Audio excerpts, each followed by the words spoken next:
Bonjour, voici un petit partage, un moment d'édification tiré d'un ouvrage s'intitulant Dieu et moi d'Edouard Heppenstall, 3 juin. Le chemin d'Emmaüs. Et ils se dirent l'un à l'autre, notre cœur ne brûlait-il pas au-dedans de nous lorsqu'il nous parlait en chemin et nous expliquait les Écritures? Luc chapitre 24, verset 32. Le cœur brûlant, au moment où le Christ leur ouvre les Écritures, les deux disciples qui cheminent vers Emmaüs éprouvent cette ferveur d'intérêt religieux que fait naître la claire appréhension de la vérité. Dans le cœur et l'esprit de millions de gens, il y a aujourd'hui une attente avide, celle de connaître et d'étudier la Bible. Ils ont une soif authentique d'entendre la voix de Dieu, de comprendre sa volonté pour eux, non seulement pour connaître quelque chose, mais pour être quelque chose et découvrir comment une vérité spirituelle peut être en relation avec leur vie de chaque jour. Nous devons apporter une réponse à la faim que ces gens éprouvent. Le message du troisième ange, qui est intérêt pour la justice et consécration à la justice. Pour le communiquer aux autres, nous devons reconnaître sa vérité. Nous ne sommes pas dans ce monde simplement pour monter la garde autour des doctrines adventistes, pour nous installer à l'intérieur de notre forteresse et regarder attentivement pour voir si notre position en matière religieuse va tenir.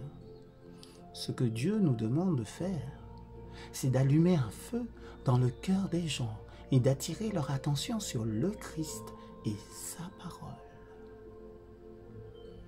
Marcher vers Emmaüs aujourd'hui, c'est avoir les yeux ouverts, de façon à recevoir du Saint-Esprit l'enseignement de la vérité qui fera brûler nos cœurs au-dedans de nous. Notre vie est éclairée par la lumière de la santé spirituelle et de la vérité vivante qui communique à notre caractère une force, une audace pour le témoignage qu'aucun pouvoir humain ne saurait créer. Considérez Paul devant Festus, oui, Paul devant Festus et Agrippa. Ce qui compte, c'est Paul et son témoignage. C'est cet homme chargé de chaînes qui compte vraiment. Venant de la parole de Dieu, la lumière de l'apôtre allume le feu de la conviction chez ceux qui l'entendent. Quand la vérité prend possession d'un homme, il se passe quelque chose d'important. Nous devons nous considérer nous-mêmes comme des éléments du plan de Dieu. Nous le savons, Dieu va faire quelque chose pour nous et pour les gens que nous rencontrons. Comme les apôtres et les prophètes qui avaient à délivrer des messages de Dieu aux hommes, nous aussi, nous sommes sûrs de notre message. Par milliers, des voix crient pour obtenir la lumière et réclament une réponse de façon pressante à ceux qui ont la vérité de Dieu.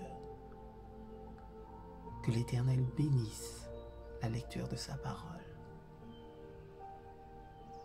Demeurez bénis en Jésus. Amen.